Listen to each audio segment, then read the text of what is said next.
This is IGN. John Turturro keeps a dying criminal profession alive. This is your IGN review of The Only Living Pickpocket in New York by Matt Donato.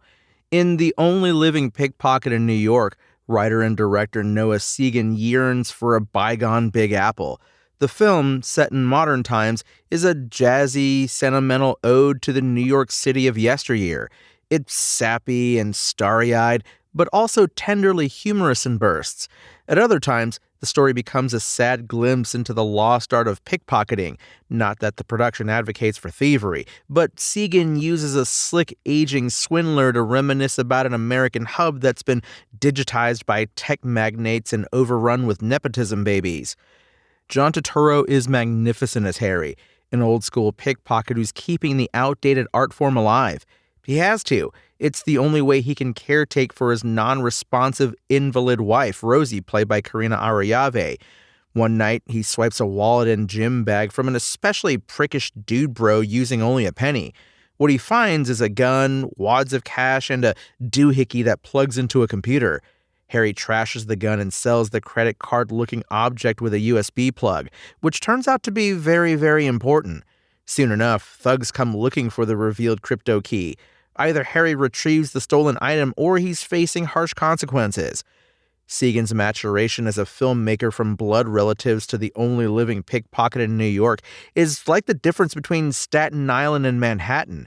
It's so intrinsically New York in both commemoration and adoration. There's a song and dance about Harry's remembrance of the good times and spot-on comedy as Harry tries to catch up with civilization. Segan roasts the entitled youth who have brought their sour attitudes and pretension to the East Coast bustling metropolis as he interacts with elder characters like Steve Buscemi's Pawn Star Ben about how no one's word means a damn anymore. At times, The Only Living Pickpocket in New York plays like a lively stoop conversation between neighborhood elders who've seen their block change over decades, which is a compliment. Turturro is, as ever, a gift to audiences. His portrayal of Harry is that of a lovable hustler whose movements are smoother than butter.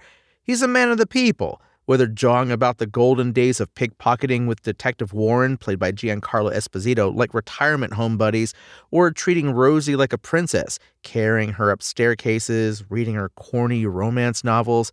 Turturro's slippery maneuvers sell Harry as this master classman of his illegal profession, but once he's in over his head, his desperation hits like a semi-truck.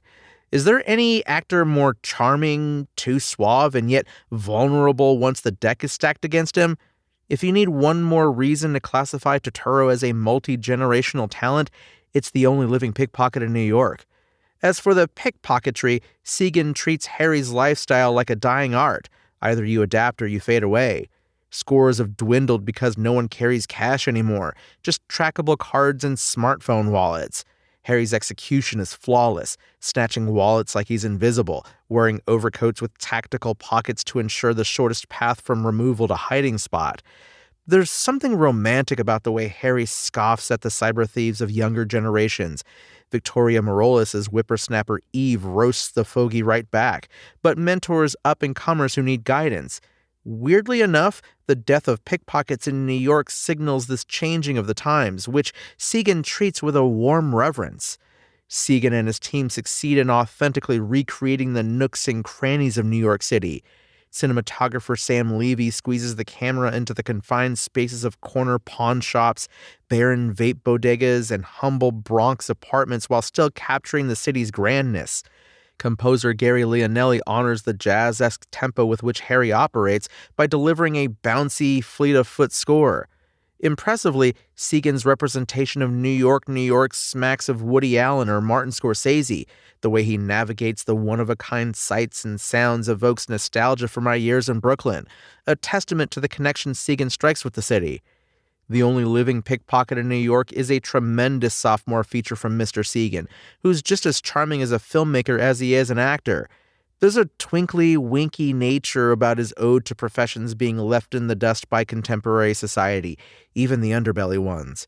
Turturro is a phenomenal actor, adding another classic turn to his already illustrious catalog. It's a melting pot of experiences, from comical to romantic to thrilling to richly ruminative. Everything flows together gracefully in step through a delicate and beautiful dance that speaks to the ever-changing beast that is New York City. And sometimes, the ride is over when all you can do is reflect on how good you've had it. The Only Living Pickpocket in New York's IGN score? 8 out of 10. Thanks for listening to IGN. My name is Tony Jackson, and for the latest updates on The Only Living Pickpocket in New York, visit us at IGN.com. Spoken Layer.